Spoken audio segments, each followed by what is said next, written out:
Olá e bem-vindos ao Internute, um podcast de perguntas que quase nunca tem as respostas. Comigo, Peter. E comigo, Bruno, o pessimista. Peter, andei escutando aí as tuas notas, a tua pesquisa sobre o otimismo e tu quer me convencer hoje, eu acho, que o otimismo é o caminho. E eu vou tentar te convencer que o pessimismo é o caminho.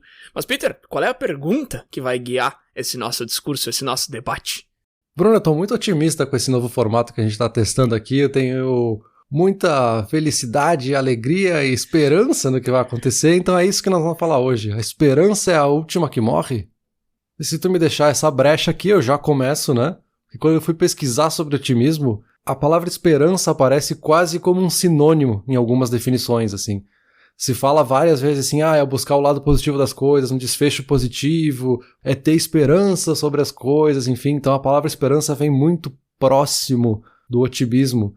E eu não sei como é que é ali no lado do pessimismo, assim, se é uma coisa que aparece como a falta de esperança seria o pessimismo, eu não sei se tinha alguma definição assim.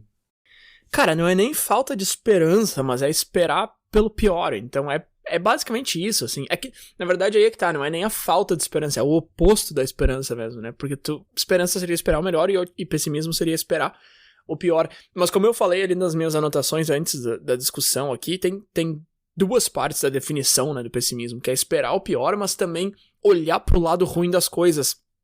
E eu vou te confessar que antes de fazer essa pesquisa, eu fazia uma conexão muito mais forte do pessimismo com esperar algo ruim, mas nem tanto com olhar o lado ruim das coisas. Pra mim, quem olha o lado ruim das coisas é uma pessoa, sei lá, negativa, de repente.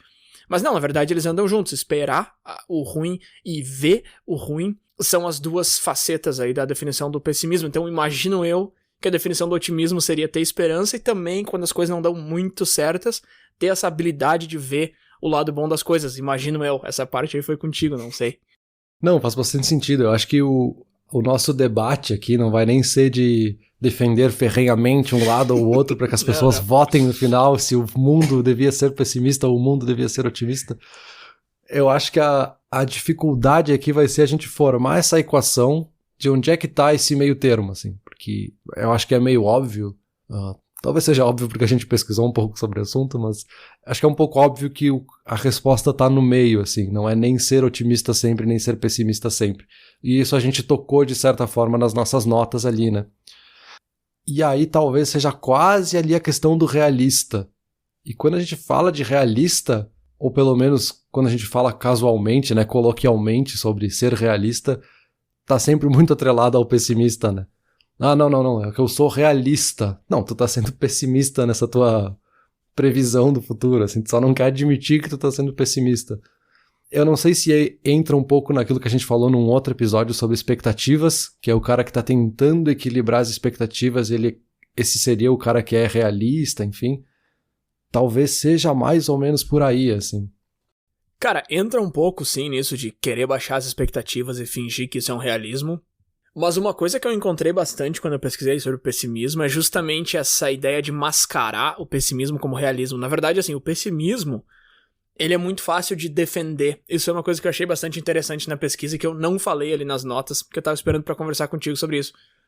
O pessimismo é muito mais fácil de defender, não no sentido de ser melhor do que o otimismo, mas no sentido de tu se defender sendo uma pessoa pessimista do que uma pessoa otimista. Porque assim, primeiro, uma pessoa otimista, ela pode ser vista como uma pessoa que não tá conseguindo enxergar além do que tá bem na frente dela. Isso eu cheguei a falar ali nas notas, mas uma pessoa pessimista, ela costuma ser vista como uma pessoa mais inteligente, mais vivida, que tem mais experiência e, como tu falou, mais realista.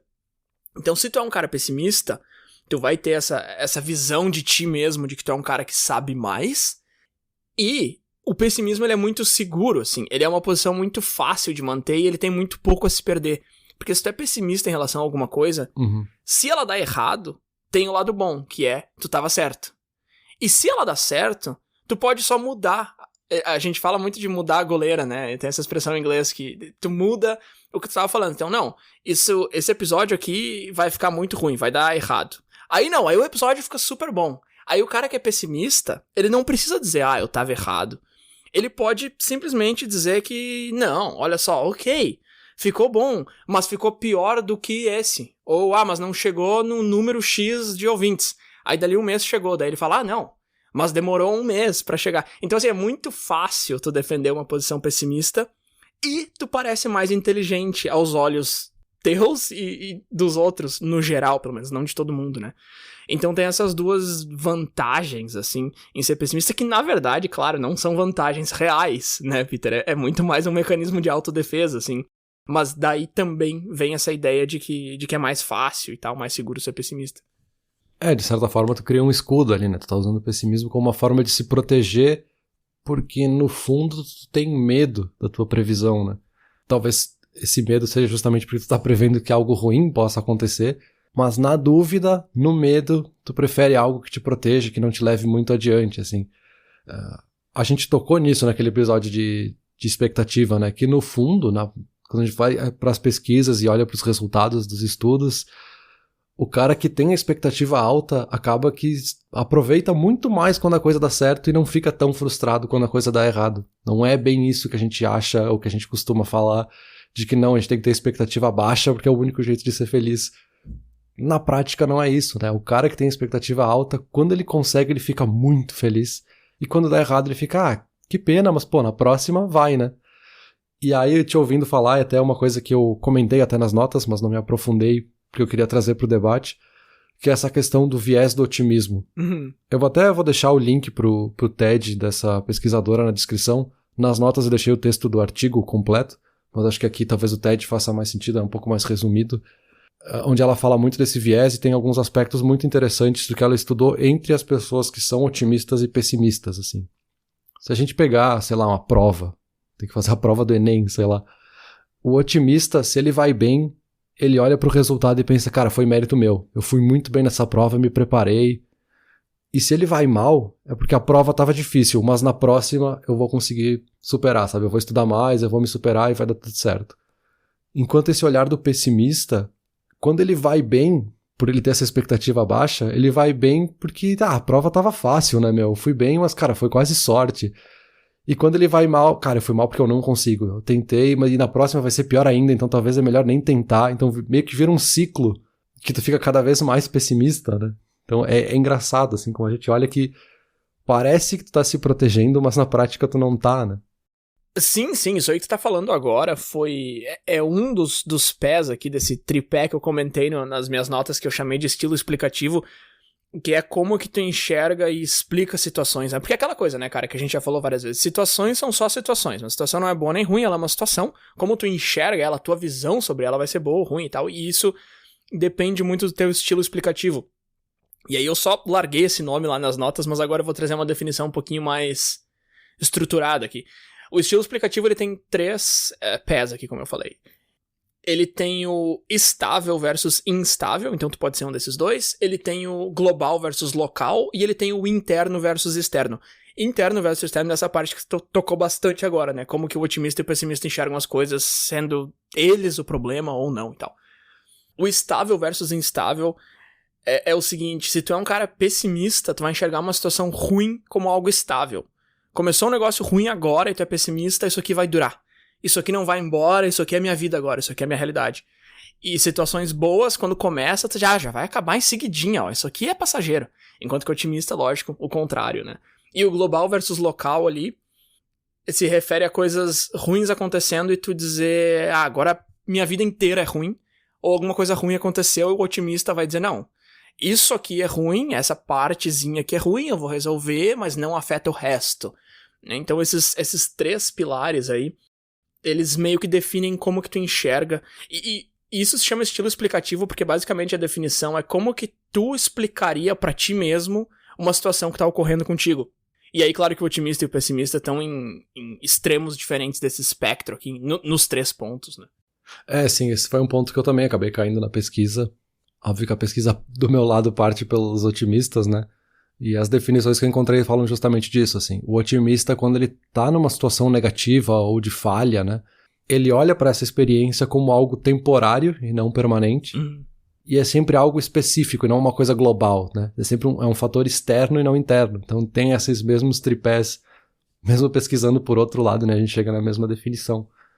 Só que indo mais a fundo, e isso foi uma coisa que eu não imaginava, mas que faz todo sentido, assim, quando a gente para pra pensar, é que a gente fala de otimismo e as pessoas são otimistas, né? Esse viés otimista que a gente tem pras coisas, assim. mas é otimismo pra mim e pessimismo pros outros. Eu sou otimista quando eu falo que, cara, eu vou crescer na minha carreira, eu vou ter um relacionamento que vai durar pra sempre e nunca vai terminar em divórcio, eu vou me dar muito melhor na academia, eu sou muito mais saudável. Mas o Bruno, cara, ele não é tão saudável assim. O Bruno, se entrar pra academia, não vai ter um desempenho tão bom quanto eu, sabe? O Bruno não vai crescer na carreira tão rápido, porque ele não é tão dedicado quanto eu. Então tem uma comparação que a gente faz, onde a gente tem esse viés, talvez que seja algo quase instintivo, assim, da nossa natureza, do nosso cérebro, dizendo, não, cara, a gente é melhor, a gente tem que continuar fazendo mais coisas.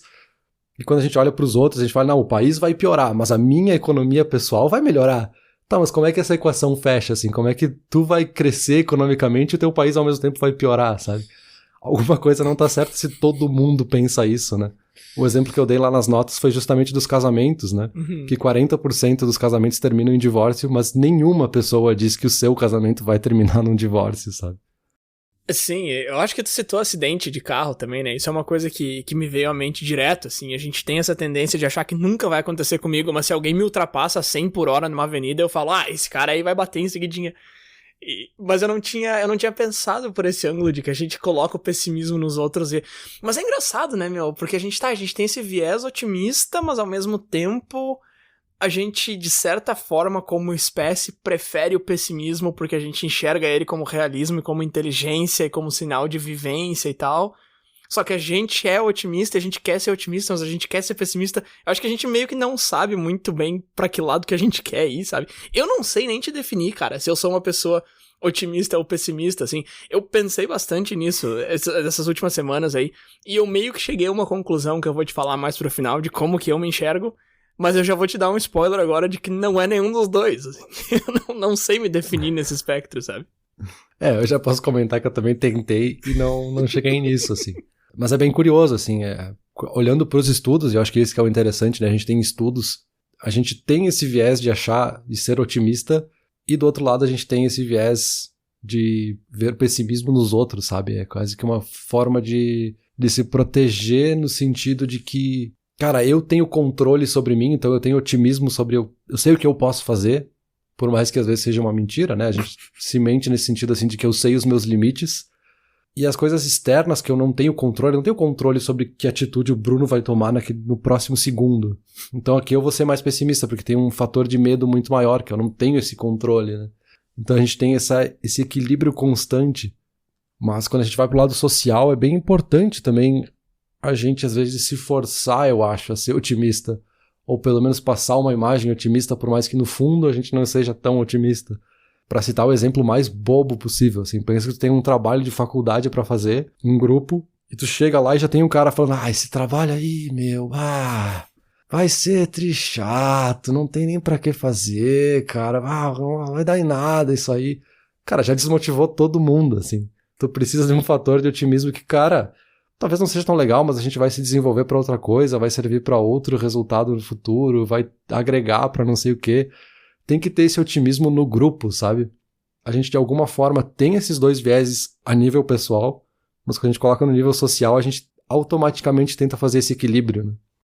Mas aí, ainda falando do social e pegando carona nesse teu exemplo, aí a gente volta ali no que eu tava falando do pessimismo ser associado à alta inteligência e a realismo, e aí a gente começa a entender também por que o pessimismo tem muito mais facilidade em tomar conta de uma situação social. Então, tu chegou num grupo de 5 pessoas, um tá bem pessimista e o outro tá bem otimista, a chance é que o pessimista leve a galera com ele, e não o otimista.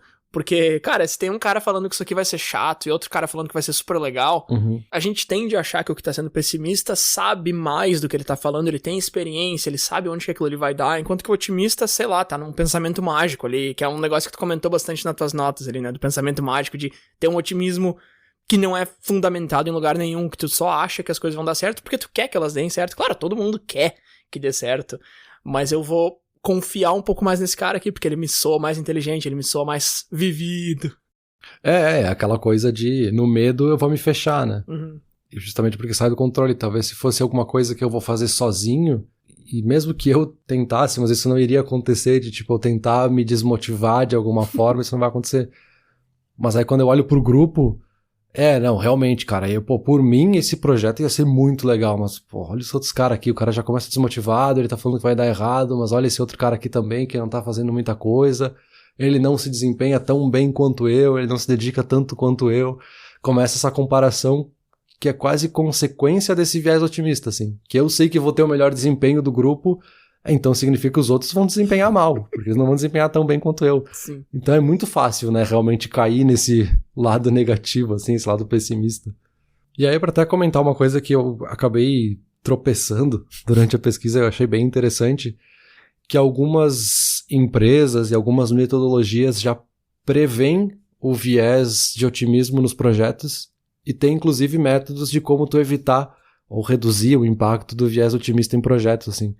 Principalmente agora, né, fim de ano, as pessoas começam a fazer planejamentos pro ano que vem, né, metas e planejamentos estratégicos e táticos e operacionais, enfim. E um dos documentos que eu achei bem interessante é um do próprio governo do Reino Unido, para instruir, né, as outras instâncias do governo a como é que monta esse projeto evitando esse viés. Então, basicamente, são técnicas e ferramentas para reduzir esse impacto, assim. Como é que tu estabelece uma meta que ela seja realista? Porque no momento que tu tá pensando no teu projeto, naquilo que tu vai fazer ano que vem, pra tua empresa, pra tua vida pessoal, pra o que quer que seja, tu já vai pensar, cara, vai dar tudo certo, vai ser maravilhoso, eu vou fazer esse projeto e vai dar o resultado X, e aí o Y vai acontecer, e aí vai ser só sucesso. E a gente meio que sem querer, e aqui é óbvio que eu tô fazendo um exemplo esdrúxulo, meio que sem querer tu ignora um fator externo que podia te afetar, que tu devia ter mapeado, tu ignora que talvez lá pro julho, por algum motivo, tu fique doente ou resfriado e tu não vai poder fazer esse trabalho que tu tá planejando. Então tem várias coisas e perguntas e ferramentas que vão te instigando ao que de certa forma seria esse cara chato que tu falou ali, que tá tentando desmotivar a galera no grupo, mas ele é importante justamente pra medir se tu realmente tá otimista, assim. E aí é aquela coisa, assim, se tu realmente tá otimista e tu realmente percebe que vai dar bons resultados, fazer todas essas perguntas é maravilhoso, porque tu vai chegar na conclusão de que, cara, realmente é isso aí, vai ficar mais otimista ainda com os possíveis resultados. E se tu fizer essa análise e ver que não vai dar certo ou que tem percalços muito grandes, talvez acabe, beleza, talvez não vale a pena fazer esse projeto agora, talvez fique pra depois, ou talvez realmente não era uma boa ideia, que aí tu evita justamente esse otimismo falso. E tu fica com o otimismo real, né? Que é aquele otimismo que vai te trazer bons resultados. Então, cara, mas eu brinquei nas notas ali no comecinho dessa conversa aqui que eu ia defender o pessimismo aqui, que eu era o advogado. E não é isso que eu tô fazendo até agora. Mas deixa eu fazer um pouco, então. Porque, cara, é que aí que tá. Se tu usa o pessimismo a teu favor, ele é uma ferramenta fortíssima, assim. Por exemplo, quando a gente tá definindo ainda o pessimismo, a gente fala que, uma pessoa pessimista, ela concentra nas fraquezas ao invés das forças, né? Então, no que eu sou ruim? A gente tem que fazer esse projeto aqui no que eu sou ruim nesse projeto, ao invés de focar no que tu é bom. E ok, isso soa como uma desvantagem e até é uma desvantagem se tu deixar subir na tua cabeça e te controlar. Mas se tu usar isso como uma ferramenta, pode ser excelente, assim, que é justamente isso que você tá falando. Peraí, vamos olhar pros pontos fracos. Só que assim, né, cara, não olha só pros pontos fracos e desiste do projeto por causa deles. Olha pros pontos fracos e conserta, e prepara, e faz alguma coisa. Então, assim, claro que o pessimismo pode ajudar. Isso. É que as pessoas têm essa tendência, isso é uma discussão que eu já tive com um colega de trabalho uma vez sobre pessimismo e otimismo. As pessoas têm essa tendência de que, ou tu é pessimista ou tu é otimista. Não, definitivamente não. E assim, não serve nem dizer que ou tu tá otimista ou tu tá pessimista. Não, cara. Tu tem que usar o otimismo e o pessimismo pra tomar decisões, pra fazer planejamentos, pra se enxergar, pra enxergar situações. Outra coisa que é vista como um ponto fraco do pessimista é que ele... aquilo que a gente falou antes, né? Que tudo que é bom vai acabar. O cara começou alguma coisa boa, ele já pensa que vai acabar. Cara, isso não é necessariamente um ponto negativo, assim. Isso é uma coisa que eu até falei antes já. Tu saber que o que é bom vai acabar pode ser algo a teu favor, pode ser algo bom, entendeu? Assim, eu sei que essa conversa em algum momento vai acabar, então eu tô prestando muita atenção no que o Peter tá falando, eu tô tentando trazer argumentos concisos e que façam sentido, porque eu sei que vai acabar, entendeu? Não adianta eu ficar aqui, tô gostando dessa conversa, eu vou só curtir, vai ser pra sempre. Não, cara, não vai ser pra sempre, essa conversa vai durar 40 minutos. Então vamos usar esses 40 minutos, sabe? E eu acho que o pessimismo como ferramenta, assim, é muito forte. É que a gente enxerga o pessimismo como uma característica. O Bruno é pessimista. Não, o Bruno tá usando o pessimismo. São coisas bem diferentes. Sim, acho que aí tem um ponto bem importante que é, talvez tu tenha assim que partir do otimismo, porque é o viés natural que a gente tem biologicamente, mas tu precisa se forçar a ser um pouco pessimista às vezes pra no resultado final tu ser de fato realista, sabe? E é isso que tu falou, assim, não é olhar pros pontos fracos pra te desmotivar, é justamente o contrário, sabe? É olhar pros pontos fracos pra usar essa informação e fortalecer os pontos fortes. É valorizar justamente a oportunidade que tu identificou, qualquer que seja, assim. É tipo, essa conversa tá muito boa, esse debate tá muito bom, eu sei que vai acabar, então o que eu posso fazer pra tirar proveito para que a gente tenha outra conversa no futuro, pra que ela dure mais, pra que eu guarde essa informação do que a gente tá conversando aqui pra sempre, sabe? É meio que usar positivamente, assim.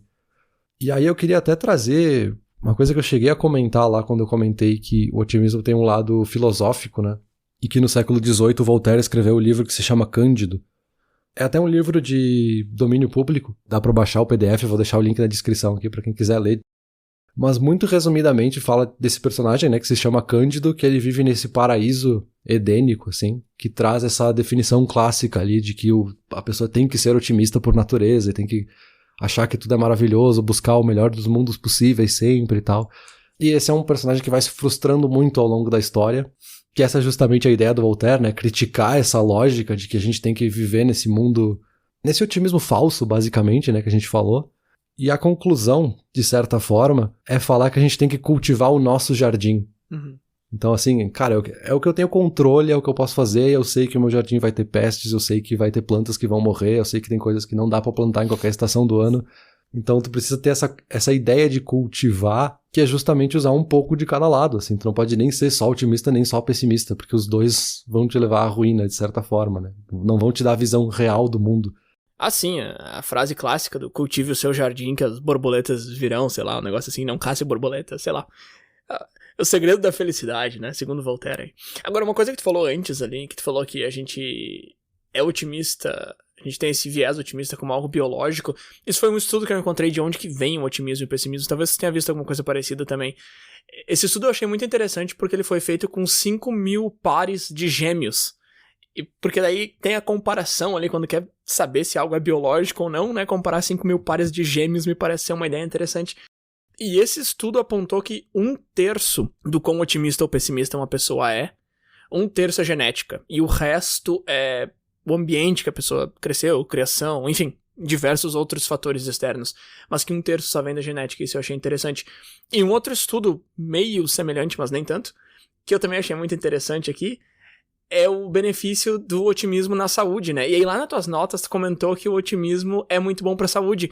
O estudo que eu achei fala uma coisa um pouco diferente, que diz que o otimismo não é tão importante pra saúde, mas não ser pessimista é importante pra saúde. Então basicamente esse estudo tá dizendo, tá, não é o otimismo que vai te deixar bem, porém o pessimismo vai te deixar mal. Uhum. Então se tu for pro otimismo, por consequência vai te fazer bem pra saúde, mas não é o otimismo que tá fazendo bem pra saúde, é a redução do pessimismo. É, legal, interessante também. Essa perspectiva, assim, de que não necessariamente é o otimismo, mas é a redução do pessimismo, que é justamente isso que a gente tá falando, né? Isso que até o Voltaire trouxe ali, de certa forma, assim, de tu ter que montar essa equação de alguma forma. E aí, cara, já seria quase a conclusão, mas assim, não tem como ter uma equação mágica pra todo mundo. Isso seria pensamento mágico, um pensamento otimista cego, né? Tem equação que vai ser diferente pra cada um, e talvez tem momentos da vida que tu tem que ser mais pessimista e momentos que tu vai ter que ser mais otimista, ou que tu automaticamente seria mais otimista, né? Eu acho que aí tá até um pouco da graça da coisa, né? Da gente se forçar dos dois lados e tipo, tô fazendo uma análise aqui pra ver se vale a pena fazer tal coisa. E aí tá, se for bom vai acontecer isso, se for ruim vai acontecer isso. E aí tu começa a regular o teu otimismo, o teu pessimismo pelas informações que tu tem. E aí, obviamente, vai entrar a tua genética, vai entrar a tua experiência de vida, vai entrar o teu ambiente, os teus amigos com quem tu conversar, enfim, todos os outros fatores que vão compor essa equação para ti no fim, idealmente, e aí talvez seja a minha conclusão pessoal, idealmente tu vai chegar no realismo, né? O teu realismo especificamente. Não, perfeito. Já vamos puxar a vinheta da conclusão aqui. Deixa eu só fazer um último ponto antes da gente chegar lá, então. Eu queria só comentar um negócio que é uma coisa que eu já tinha ouvido antes bastante, que é a ideia de que pessimistas movem o mundo, né? Porque eles são infelizes com o que eles têm hoje, então eles buscam progresso, né? Então o pessimismo move o mundo. E aí eu vou deixar um link na descrição aqui, que inclusive foi tu que me mandou e tu falou, não vou ler porque é pessimismo, é contigo. Eu vou deixar aqui e depois dar uma lida. O texto chama Pessimismo é uma barreira para o progresso. E basicamente a ideia é que, cara, pessimistas não mudam o mundo porque, ok, eles não gostam do que eles têm hoje, mas eles desgostam mais ainda das ideias que eles têm e dos projetos futuros, porque eles acham que vai dar errado, eles acham que vai ser pior ainda. Então esses caras não se mexem. Quem move o mundo são os otimistas, porque esses caras, eles conseguem ver o lado bom do que eles têm, mas eles conseguem imaginar algo melhor ainda. E quando a gente coloca isso em palavras, que otimistas movem o mundo porque eles sabem que o que eles vão fazer vai dar certo, parece fazer todo sentido. Mas eu já tinha ouvido essa ideia de que quem não tá feliz é quem move. E eu também achava que isso fazia sentido. Então eu fiquei um pouco... Foi um pouco conflitante, assim, essa informação pra mim. Mas esse texto que tu me mandou é bem interessante. Então depois dá uma olhada nele ali. Dito isso, acho que tá na hora da gente concluir essa conversa. O que tu acha? Vamos lá. Mas e aí, Peter? A esperança é a última que morre? Olha, se a gente for não ao pé da letra, porque senão é uma pergunta literal, mas acho que se a gente for avaliar ela mais ao fundo e a cabo, ela tem que ser, né? Ela tem que ser a última que morre. Agora, como é que a gente faz isso?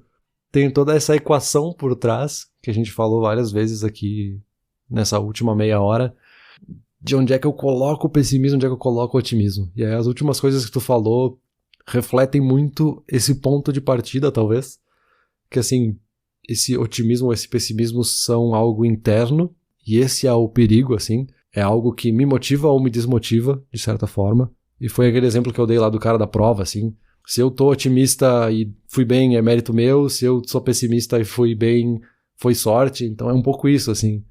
E depois o resto é a gente equilibrar com esses fatores externos, assim, E aí eu não vou, e nem tenho capacidade de discordar do Voltaire, que é um cara que já falou muito bem sobre o assunto, que tem essa metáfora de justamente cuidar do jardim, enfim, que faz sentido, assim, é a gente ir aos poucos construindo, seja a gente olhando para os pontos fortes, fracos, oportunidades e desafios, enfim, mas faz sentido, né, que a gente seja um pouquinho de cada coisa. Não, perfeito, eu gosto como tu usa o verbo estar ao invés do verbo ser, se eu tô otimista, se eu tô pessimista no teste e tal, porque isso é uma coisa que eu comecei a pesquisa tentando entender se eu era pessimista ou otimista, e eu acabei entendendo nenhum nem outro, eu acabei entendendo que isso não existe, não tem como dizer, é uma pessoa pessimista ou otimista. Claro, lá nas notas eu falei, né, todo mundo conhece uma pessoa pessimista e tal, e sim, eu conheço algumas pessoas que são pessimistas na maior parte das situações, mas o que eu posso te dizer com certeza é que não é uma boa ideia ser otimista ou ser pessimista. Se acontece ou não, tá aberto pra debate aí, mas não é uma boa ideia. Inclusive, eu acho que isso é quase um clichê, né, mas o ideal, né, é sempre esperar o melhor e se preparar pro pior, e pensando bastante sobre isso, eu percebi que o meu padrão é o contrário. Eu espero o pior, mas eu não me preparo, porque minha preparação é pro melhor. Então, tipo, eu tenho o lado ruim de ambos. Só que aí eu, pensando mais a fundo sobre isso, eu percebi que isso não é necessariamente ruim desde que eu saiba usar, né? Porque aí, ok, eu já tô com os dois lados na cabeça, agora eu só preciso gerenciar ali expectativas, preparação e tal. É o que eu venho falando desde o meio da discussão ali, mais ou menos. Os dois são ferramentas fantásticas que têm armadilhas gigantes também, né? Uma coisa que tu comentou lá nas suas notas é que o otimismo em relações interpessoais podem fazer a gente ignorar problemas e não querer consertar nada, né? Então isso é uma coisa que eu achei muito bacana que tu falou também, de querer sempre meio que empurrar pra baixo do tapete e fingir pra ti mesmo que tu só tá sendo otimista e vendo o lado bom das coisas. Não, tu tá ignorando um problema. Então assim, os dois têm lados muito bons, os dois têm lados muito ruins. No começo dessa pesquisa, não sei se tu achou isso, mas eu achei que ia pender muito mais pra otimismo é legal, seja otimista, e eu tô terminando esse debate falando, não, cara, não seja nenhum nem outro, não te coloca essa etiqueta gigante na tua testa. Usa os dois. Eu acho que é bem isso. Eu acho que essa frase aí, por mais clichê que seja, eu acho que resume bem como eu concluiria, assim, esperar pelo melhor e se preparar pro pior. Olhando, assim, pro aspecto de que naturalmente a gente é otimista, né? Talvez faça sentido a gente partir por esse princípio, iniciar as coisas por um viés otimista, que vai nos motivar, que vai nos fazer buscar informações, mas usar como uma ferramenta mesmo, de, cara, vou usar esse otimismo, essa minha vontade, esperança de que vai dar certo, para buscar mais informações, para ir me preparando, para ver, tá, não, o que pode dar errado? Ah, isso aqui pode dar errado, mas a gente vai consertar dessa forma, porque assim vai dar certo. E assim tu vai construindo para ficar cada vez mais esperançoso no fim das contas, sabe? É usar tanto o otimismo quanto o pessimismo como ferramentas para não deixar a esperança morrer, né?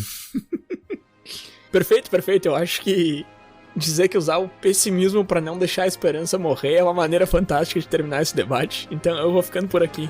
Valeu. Que bom, atingimos as expectativas. Valeu.